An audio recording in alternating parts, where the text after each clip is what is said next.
Good morning, Wheaton College.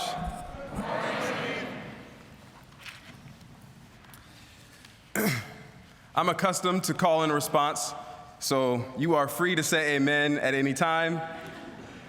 I always start with that disclaimer, and I'm gonna need your help, and I'll pave the way out for you when we close.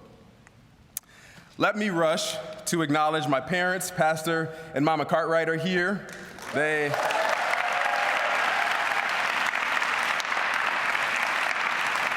always come out to see what the Lord is up to in their children's lives, and I appreciate it. My sister, Crystal, who many of you know is here. Our other sister is not here, but we do have another sister, Amber, love you. So many dear friends that made the time to come out this morning. Those of you who pretty much had to be here, thank you also. Dr. Wainwright in his absence, Dr. Wheaton, it's a pleasure to speak with you today. It's always a pleasure to proclaim the Word of God, and I am beyond grateful to share with you a take on this well-known psalm. A friend told me recently, this psalm is possibly so well-known because all of us desire to be well-known. And I lament that I won't cover it all or do it all justice today because it is so rich and so deep. Maybe you know it for verse 14, the famous fearfully and wonderfully made, or maybe you remember well the conclusion, to see if there is any harmful way in me and lead me in the way everlasting. But there's so much more, even if it doesn't fit as well on your forearm for a tattoo, or it doesn't adorn your dorm room quite as much to talk about the enemies of God, it still all counts. Arguably, the greatest work of art in human history, you can find the original Mona Lisa, created by Leonardo da Vinci in the early 1500s, resting safely in the Louvre in Paris, France. Or is it? Apparently, it's been stolen multiple times, was in the possession of Napoleon at some point, has been forged maybe more than any other painting in history, and some fakes are so close to the original, I'm told, that even experts have had trouble knowing the difference. I had the opportunity to see this work of art up close in 2015 when I was in grad school, safe and secure with a state-of-the-art security system to ensure that this original would go missing no more. It was explained to me by art enthusiasts as the details that make it clear that this is Da Vinci's painting. The oil, the type of oil paint, the strokes that are reminiscent of Da Vinci's other work, etc. Be convinced this is the one. And so I, with my newfound expertise, reacted like most of you probably would. Yes, of course, Da Vinci. I'd recognize it anywhere. You magnificent genius, you've done it again. I have no doubt that is, in fact, the original Mona Lisa. Shortly after this realization that I had come to, this epiphany, if you will, the alarm at the Louvre went off. The large doors closed and all of the guests were told to remain calm and remain still. It became evident to me that this work of art, perhaps more than any other there, was quite cherished indeed. But then I started to hear just how good some of the fakes are that are out there in the world. So good, apparently, that forgers in the past didn't simply recreate the painting's beauty, but even the unfinished parts were duplicated. The same kind of oil paint was used, the same blemishes or inconsistencies were copied, which left me wondering, how do y'all really know? You say you know, but do you really know? So get this, some have become unsure about the creation, so where do you think they went? The creator, that's right. Da Vinci's dead, so we can't really talk to him, but historians assume that based on his life, he must have painted it around 1503 or 1506. But there are others that say no, it had to be around 1513 or 1517 because he at some point around 1517 became paralytic in his right arm, which is why the painting remains unfinished. Or maybe he was painting it from like 1500 to 1517. You get it, there's a time frame. It goes on and on and on and on. If only Da Vinci was here, surely he'd know. If only we had the creator.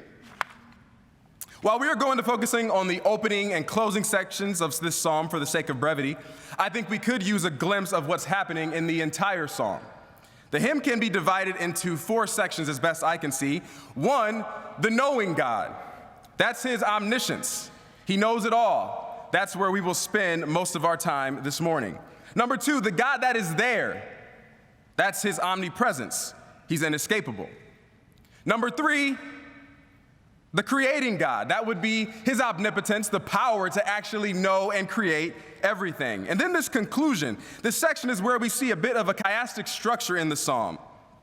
That is, it begins with the writer stating that he is known, and after progressing, it eventually ends again with the sentiment of being searched and known. I would suggest to you this morning that David and his psalm are surrounded, encompassed in being known. One of the reasons I love this psalm is that it reads a little like someone in love. You know, that early kind of love, the I just moved into Wheaton College on Thursday and I'm dating on Friday type of love. That intense in awe of everything that you do and how you make me feel kind of love. That you consume my thoughts, strawberry skies type love. Some of y'all got that. David Demis, yeah. Y'all know what I'm talking about. In that early point, not a lot makes sense, but even the inconsistencies in the other person, even those are attractive. She's so funny and so serious. She makes me laugh and makes me think. These inconsistencies work together because our feelings are overwhelmed, because we think we know everything there is to know about this person. In this first section, we see that kind of love, that kind of awe, as David is starstruck. It's evident in the first section that God knows David and knows him quite well. But I'm struck by how David poetically drives this omniscience, this knowing of it all.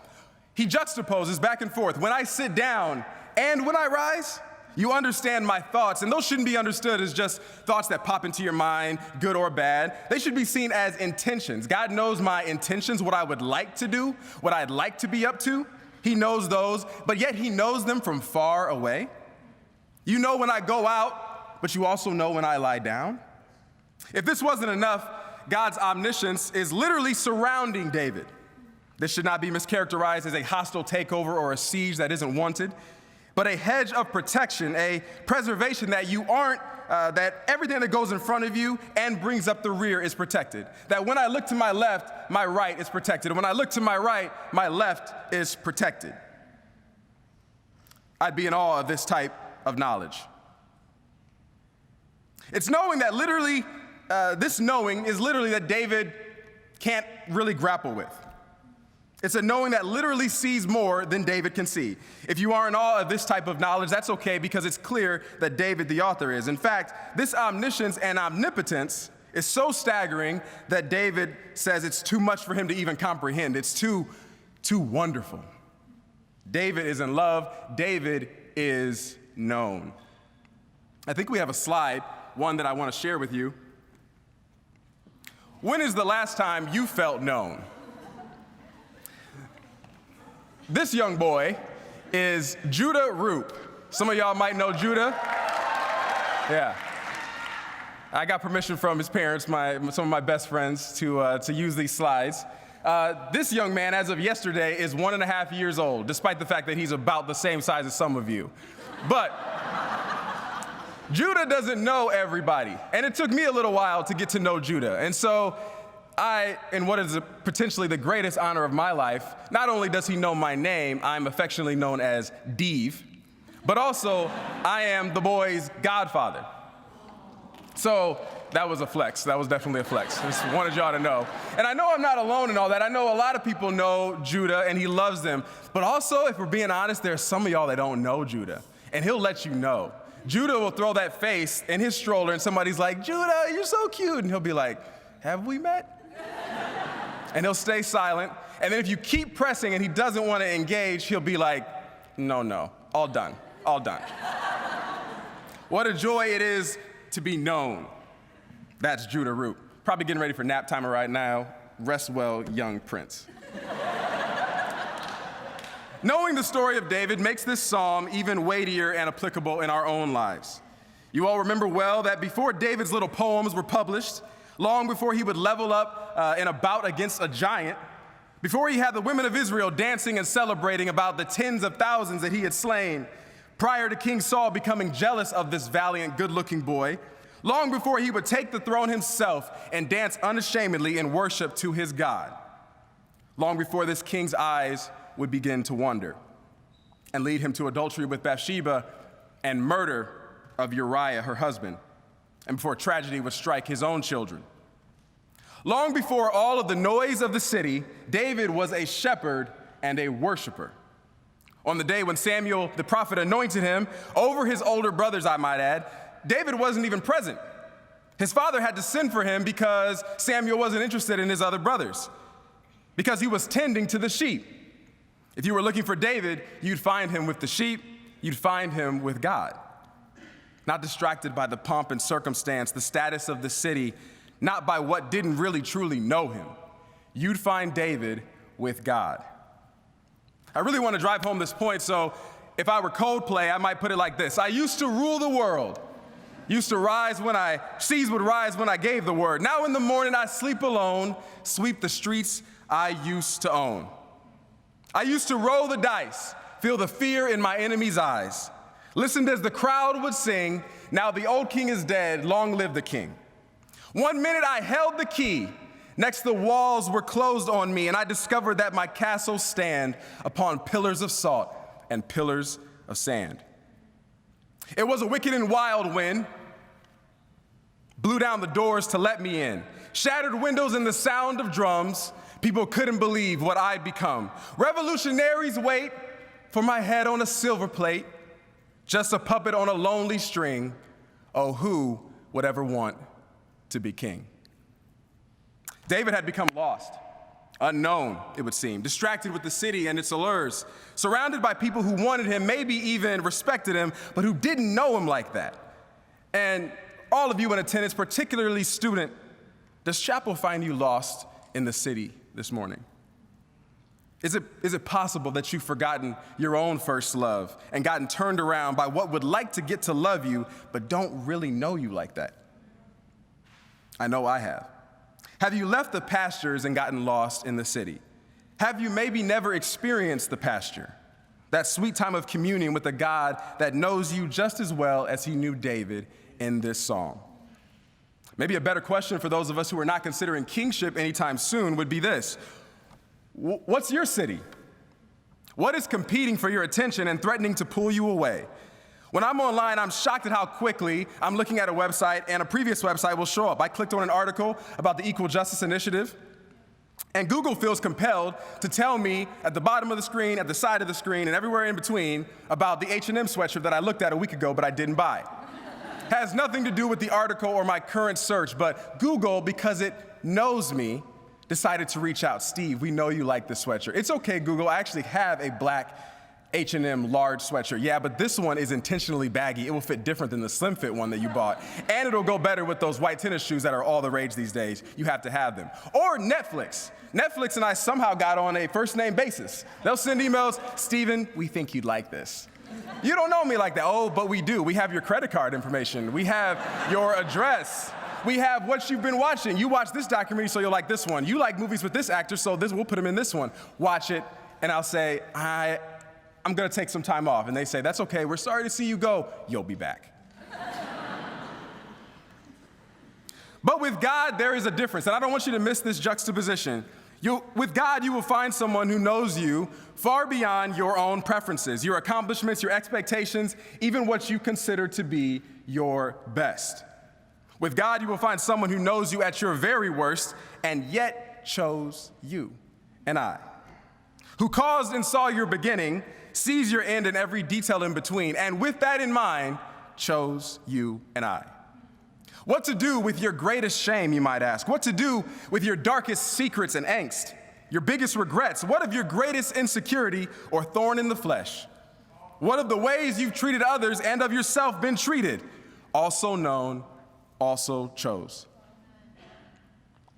Going back to the words of the psalmist, it is fascinating to discover that he uses 4 different words that amount to the same as to know. There's the more straightforward to know something, then there's the more discerning or understanding or coming to know, then there's the perceiving, and then there's the being familiar with or relational knowing. I don't want to reach here, I'm just speculating, but it's almost as if David wants to find every single way to describe being known and convey that God has done all those things. It's almost as if God knows David in every way a person can be known.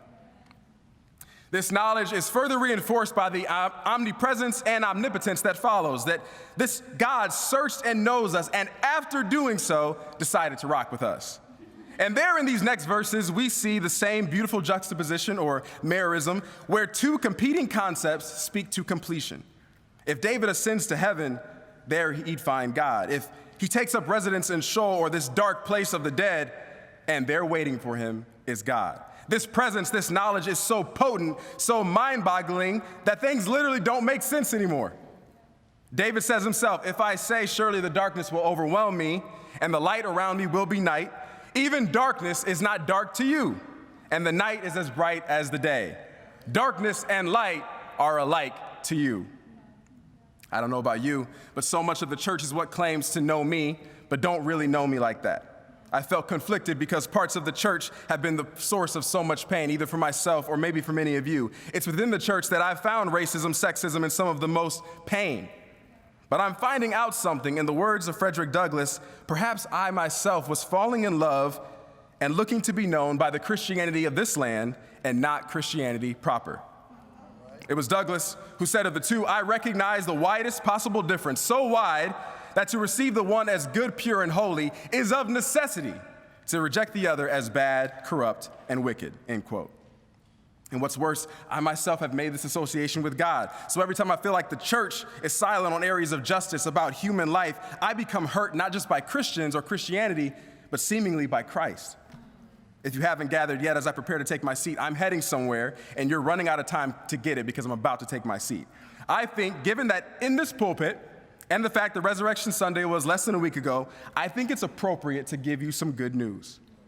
God didn't die on that rugged cross because he would like to get to know you. That's already done. There was no surprise or not knowing what he was getting into. The most intricate parts of you are already known, already noted. So when I ask you something that's noted, I would love for you, Wheaton College, to respond to me with noted. Our sin was noted? Ooh, that was not the best we could do, all right? We've lied, noted? Noted. We've stolen, noted? Noted. We've gossiped, noted? Noted. We've committed idolatry and adultery, noted? Noted. We've been partial, racist, sexist, dishonest, noted? Noted. And we've also been accused and abused, noted? Noted. We've suffered from chronic ailments, noted? Noted. Physical and mental challenges that we never asked for, noted? Noted. The receipt of atonement has become quite long, and God knows all of it. So what for you and I? Will we adhere to what Dietrich Bonhoeffer called cheap grace, where we say there's grace for that, without any intent of repentance? Shall we continue in sin that grace may abound? God forbid. True love does not take advantage of grace, but it sure is grateful for it. So if we believe that's gospel message, then act like it. Act like you're someone who's known and someone who's loved. Forsake gossip because we don't have to gossip anymore. Forsake lying because God already knows the truth. Acknowledge our corporate and individual sins because God knows about them anyway. And perhaps most of all, follow the example of David, who after pledging his allegiance to God and already being known, ends this psalm saying what I hope we might all say. Search me, O God, and know my heart. Put me to the test and know my anxious thoughts, and see if there is any offensive way in me, and lead me in the way everlasting. Why all of this trouble? Because like the Mona Lisa, you and I are called beautiful, and when the dust settles, the Creator still knows you best. Thank you.